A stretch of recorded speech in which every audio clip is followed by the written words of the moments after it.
A life on wheels. A life on wheels. It's fucking fly in my mouth straight away. A life on wheels. A life on the rims. And today I'm on the flatlands, possibly heading for the River Rhine. We'll see. I usually take a look at the weather forecast, see which way the prevailing wind is, and I usually head into the wind so that when I'm tired later on I don't have to go against the wind coming home. So we're roughly going against the wind, and I usually like to plan it so the sun's not shining right in the camera, but it's early in the morning and I don't want to go east because then I'll be coming against the wind coming home. So yeah, nearly 50 years on the bike. Can't believe it really. 48 years to be exact. Got my first bike when I was 12. I'm almost 60 now. The first bike was a rally, of course, a Rally Hustler. Beautiful purple thing.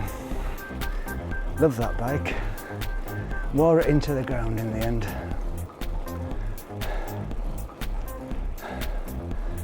And back in those heady days, first thing I did was join a cycling club. St Christopher's Cycling Club in Leeds. And every Sunday morning we'd go out on a bike ride. Sometimes crazy length bike rides. If it was an all dayer, we'd do 120 miles in a day. And I was like 12, 13. And I did it. I can't believe it. How? Can't believe it. The very first bike ride I ever did, big one, big bike ride, was from Leeds to Scarborough. And it's about 120 miles there and back.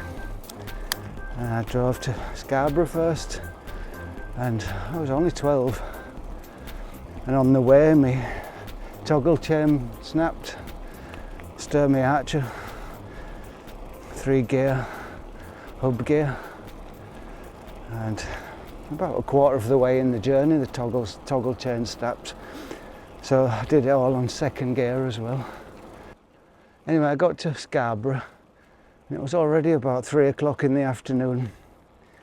And we used to always go to Scarborough on my holidays, and I was really astounded that I was at the seaside under my own power. So I even went down on the beach and rode down the beach at Scarborough and down to Filey actually. I went down to Filey and I got 2 punctures on the beach which I fixed, prepared with me puncture outfit and everything with me. So I got 2 punctures on the beach, fixed those, and then went down the east coast down to a place called Bridlington, which is about another extra 20 miles from Scarborough. And it was already starting to get late by then. It was like 6, 7 o'clock in the evening.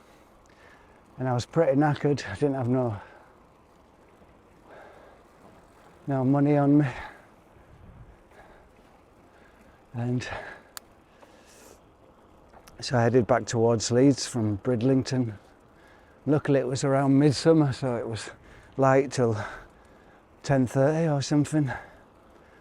And I was coming back through the Yorkshire Wolds back to Leeds.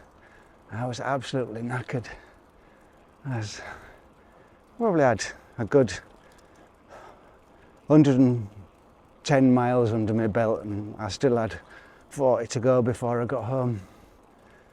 And I got as far as York and I couldn't take no more. I was just exhausted. So I went in the public telephone box and rang 99 and said to the police, "I'm knackered, I'm starving." And I sat down in the telephone box and went to sleep. And about 1 o'clock in the morning, the police turned up in a van, put everything in the back of the van and bike, and then took me to the station in York, and they gave me some roast chicken to eat. I think it must have been one of the packed lunches of one of the sergeants or something. And they were really nice to me, and they couldn't believe how far I'd driven. And so I ended up getting taken to some kind of children's home for the evening, and the next morning my mum came on the train to pick me up, and she was in a bad mood because she'd just spent all the rent money for the train. Times were pretty hard then, and she spent all the rent money on the train to come and get me, so she was glad I was okay, but as well she was angry that I got her into that situation where she had to give out the rest of her rent money. And trying to make it better, I said, "Oh, it's all right, I'll ride home so we don't have to go on the train, both of us." And I rode the rest of the way home the next day. So that was my introduction to bike riding. And I went on quite a few mammoth tours on that little Rally Hustler when I was just a nipper, really. I think these days you wouldn't allow it. I went youth hosteling when I was 13. It was the middle of winter, and I was doing 3 youth hostels, going right up into the Yorkshire Dales, up into the mountains, the furthest one, at a place called Dent. And the next morning, when I woke up at the youth hostel, the snow was 3 foot deep outside the youth hostel, up to my waist. So that was a bit scary, that. I got on the bike and I was pushing through the snow. It took me an hour to just get a couple of miles, but as I came down the mountains, the snow got less and less, so I was able to eventually ride again and make it to the next youth hostel. I got to that next youth hostel. It was still snowy, freezing cold, and it was a little tiny youth hostel, and I was the only guy staying in there. So me and the warden in this little tiny youth hostel sat round a pot-belly stove. Oh, strange times, but good fun. Yeah, and so it was totally okay, even though I had no money. I was pretty starving and pretty cold because I had no high-tech stuff. Even in that winter time, I was wearing a pair of women's cycling shoes that got donated to me. So, yeah, character building stuff, I guess. And somehow that time from the St. Christopher's Cycling Club, when we used to go off every Sunday morning, it's made some kind of hard memory in my head, because I find even today I often get off on Sunday morning for a bike ride. You know, there's some kind of hard wiring going on there. If I don't go out for the bike ride on a Sunday, I feel like something's amiss. Everything in my life around this time was based around cycling. I used to work on Saturdays in a bike shop, fixing punctures and painting frames and putting bikes together that came from the factory in boxes. And I used to get all my stuff that I needed, my tubular tyres and everything. I didn't used to work for money, I used to work for goods. You say, "Oh, okay, Gary, you work for a couple of hours this morning and you can have a set of tubular tyres." So it was like that, and that was the deal. In a little bicycle shop in Leeds. And the guy who owned the bicycle shop, he was in the cycling club too. And so I'd see him the next morning on the bike ride.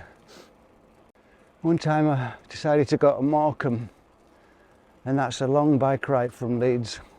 You got to go over the Pennines, so it's a tough one. And I had a racing bike that I'd built together from bits in the bike shop where I used to work, and it was really old school thing. It was old bike it was, but it was quite good, but much too big for me. It was a 23-inch frame, so it was much too big for me. So I set off on this 23-inch frame racing bike to Morecambe, and I got over the Pennines, Ingleton, Settle, Kendal, and eventually got to Morecambe Beach. And I used to go with about 25p or something, enough to buy some crisps and a bottle of pop. I don't know where I got the stamina from at all. But then I hooked up with another cyclist who come from near Leeds too, and he was kind of astounded. What, you, how old are you? 13, you come all the way from Leeds? And he says, yeah. And he says to me, I'm off to get something to eat, do you want to come? And I said, I've only got 20 pence or something.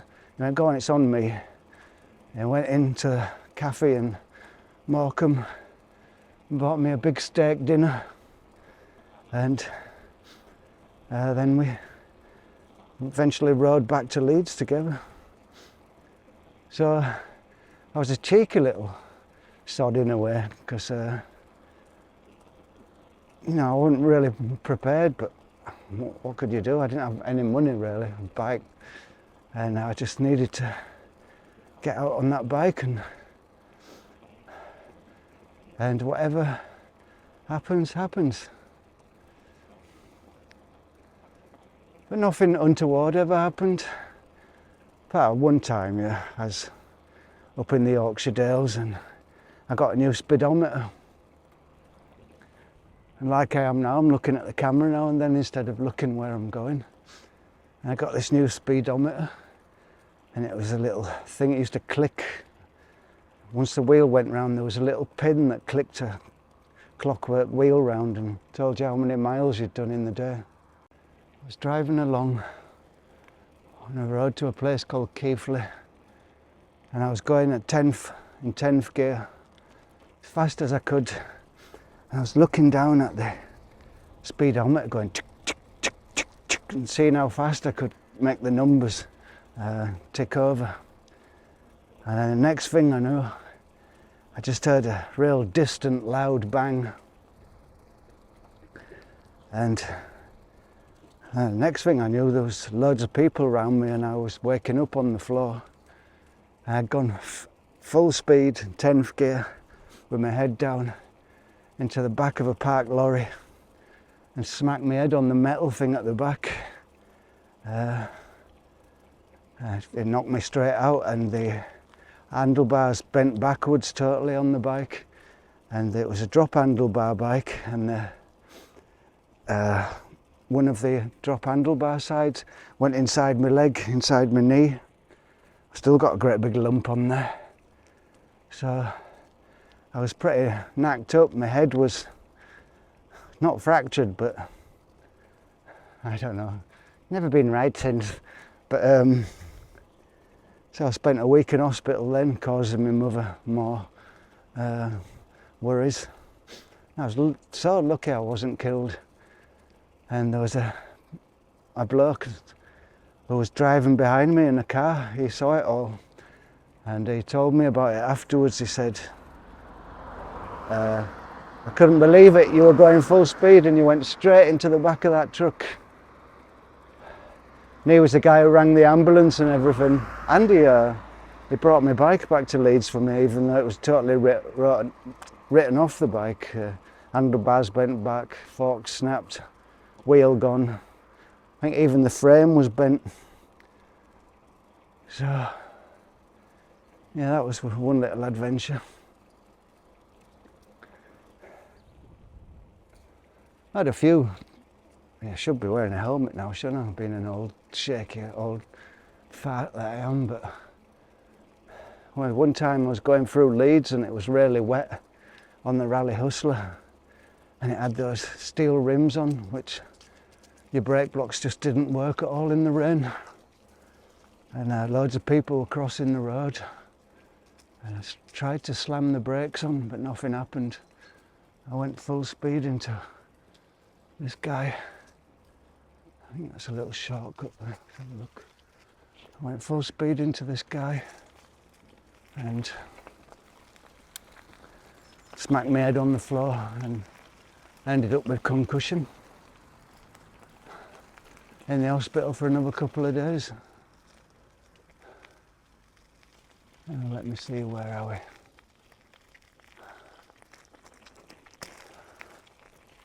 Oh, it don't matter, we're off road a bit, who cares?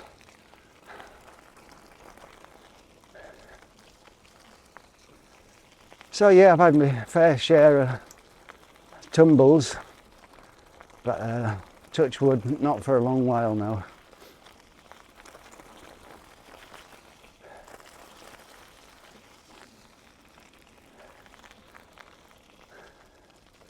When I was about 20, 21, 22, 21 I think, I moved down to London, West London, and I thought to myself, I'm not farting about with all these tube trains and buses and all this nonsense.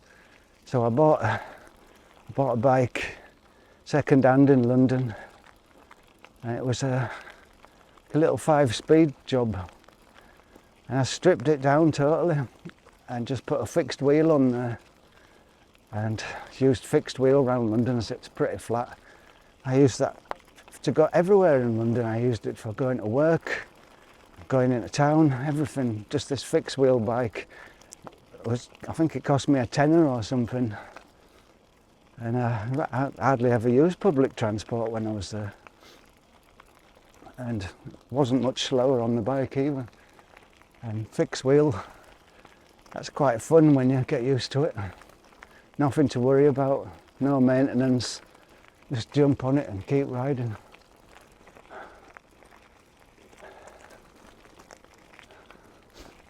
I don't know where the hell I am now. I went down this little track and I'm not sure where I'm going, but it doesn't matter.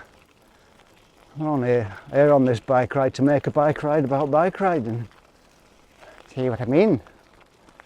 24 minutes in. Actually, when I went down to London, I bought another bike before, because I got a job at this place and it was a bit out of the way, and I desperately needed a bike to get there, and I lent 40 quid off a guy to buy a bike, and I had enough for the bike, but I didn't have enough to buy a lock as well. I went to my job, first day on this job, and you know, I had nowhere to lock the bike up, so I hid it in a hedge outside the place where I was working. But of course, when I got back that evening from work, it was gone. So it was pretty bad for me. It was my first time in London, just getting settled. I went to see the guy who I borrowed the 40 quid off. He said, don't worry about it. So then I got the fixed wheel. So I think I paid him back eventually, slowly, weekly. So what is it about these bike rides? I guess I was inspired a bit by watching one of Sandy's videos about him doing a bike ride one, or about his new bike. Sandy Jack, he makes knives, nice guy, does some interesting videos. And yeah, that's what I thought. I'd make one today, just called The Life on Wheels, or whatever it's going to be called. And this as well, it's not just bike riding, it allows you to dovetail in some other interests like the photography. You can always stop off and take some pictures. Although making bike ride videos, you get more and more kit you've got to carry around. For example, I've got the microphone here, I've got the sound recorder here, I've got a rucksack full of camera, 4K camera and lenses. I've got the GoPro here and a little clamp, which okay, I'll just go into the clamps. This is a simple clamp that I put on the bike and move it around. There's a clip of the clamp, and I can just put that anywhere on the bike then. And I've got 3 other points where I can put cameras on, the different views. My GoPro's not quite up to standard really. It's only SD and the quality is not that good, and the about 10% of the videos I make on it seem to come out corrupted, so I have to run them through another program and reformat them. Don't know why, but yeah, bish bosh, make do. Yeah, this cycling, it's one of those things, it's a passion that grabs you and holds you all your life. And the guy I was talking about, Sandy, he was talking the other day about his bike he bought 40 years ago and using it still. And I agree with that. It's one of those things that sticks with you, bike riding. And as I said before, I used to do it with a cycling club,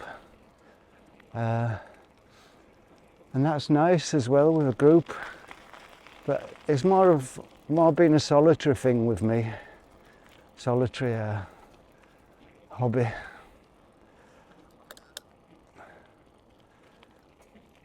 I've never minded solitude really. That's the great thing about it, you get out there and it's just you, the sound of the tyres turning round, the gravel crunching under the wheels, the smell of the rape fields, the autumn leaves rotting in the air, and you're all alone, and it gives you time to have a good think about things. Yeah, it's a solitary game, but that's what makes it nice in a way. Oh, there's a little tributary of the Rhine. Very nice here, I've never been here before. Little view of the Rhine. A nice little peaceful place by the river. I stopped for a... I forgot my drink. God, what am I going to do? Forgot my drink. I've got it on the table at home, on the kitchen table. Bottle of juice. Forgot to put it in the bottle holder. Thinking about cameras and how I'm going to do this video today. I'll show you the little clip that I was using for the camera. It's really useful for little shots, and I could set up the tripod and everything, but this is a lot easier. So that's mucked me up a bit. I've got no drink. I'm getting thirsty now. Got a cheese and Piccadilly sandwich. Yeah, so this little GoPro is okay for shots, but quality is not that good, and as I said, it's not 100% pucker. Doesn't work properly sometimes. And for nice cinematic shots, I usually get out the Canon 90D and the tripod, but it's quite a lot of work to set it all up, and sometimes you just can't be bothered.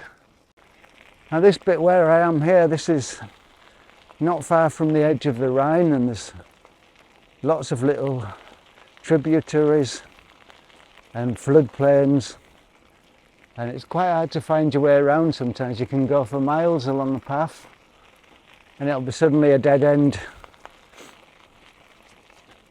and it's a good place to get lost, and I don't mind that too much. Now, one thing I've noticed is cycling's become a lot more popular now over the years, and especially here in Germany. Cycling with e-bikes, electric bikes, that's gone and taken off like crazy. In fact, I would say the majority of people you see on bikes now are people who've got e-bikes. This doesn't look good, but maybe, oh, we'll see. I don't know where I am now. Hey, I'm sorry about that. I'm wandering. Mine's wandering. Yeah, there's a lot of people on e-bikes who've just come to cycling, I guess, because there wasn't so many cyclists about before without e-bikes, and you get a lot of couples and families out on these e-bikes, taking up all my paths, and I guess a couple of them you could call them cyclists. When you're on the bike, you see another cyclist, you always say hello, how do, like that, as you do. But the majority of these people on e-bikes, they're new to it, and you wave to them and they look at you as though you're some kind of a weird idiot or something. You're not very friendly. They haven't got the feeling for it, and that's why I'm waiting a little while till I buy an e-bike, till one of these people get bored of it and sell it off. Right, we're going around in circles here. We are lost. I've got a compass here on my bike, but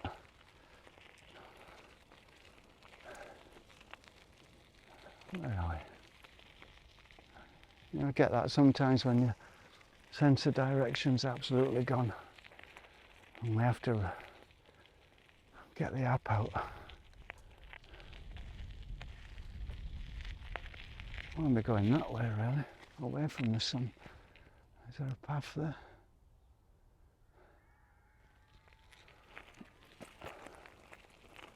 Yeah, there's a car going down there somewhere.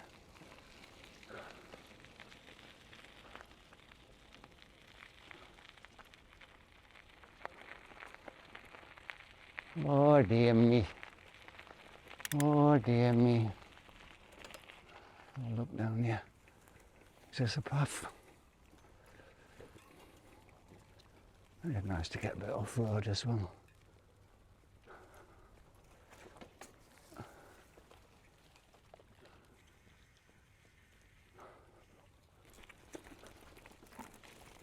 This is one of those lakes that are everywhere, blocking you off.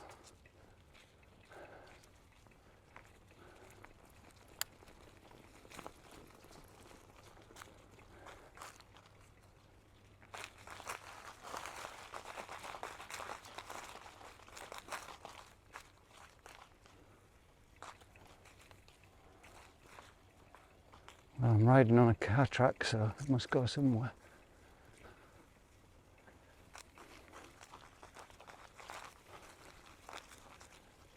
Yeah, I'm trying to get the best of the weather today because the weather's supposed to cloud up around dinner time. So I set off around 10. Little field full of flowers.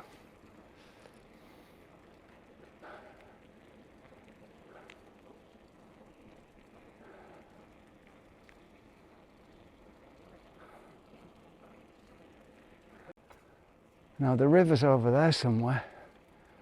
It's just finding a way to get there. As I said, there's lots of dead ends and little tributaries. Stop you finding it.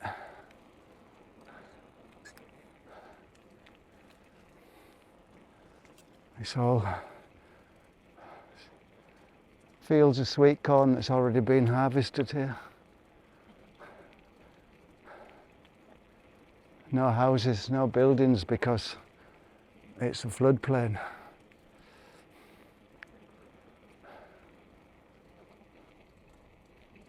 And behind me, I don't know if you can see there, there's Europa Park, a big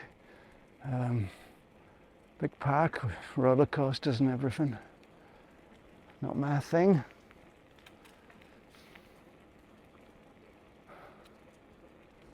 I like these little roads.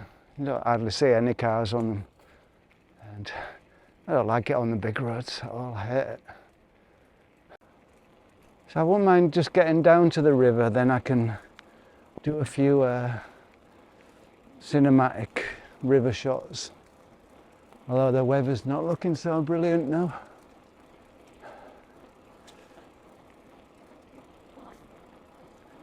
I'll try a few different places on the bike to put this thing in. And there. A central view. Yeah. Hello.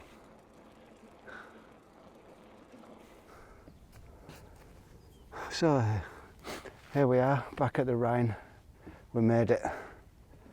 Let's give you a few shots.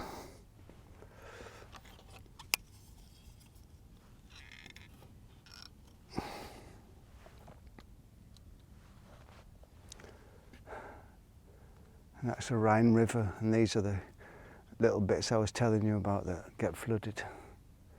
And this is all a nature reserve. It's a nice old bridge.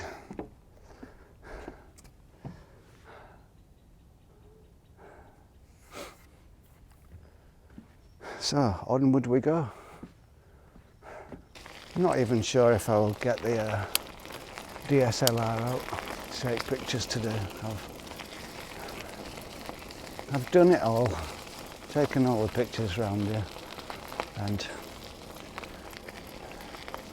the sky's not so brilliant. I'll just go down to the main river and have a look down there. And I've got to find a shop to buy something to drink because I'm dying of thirst.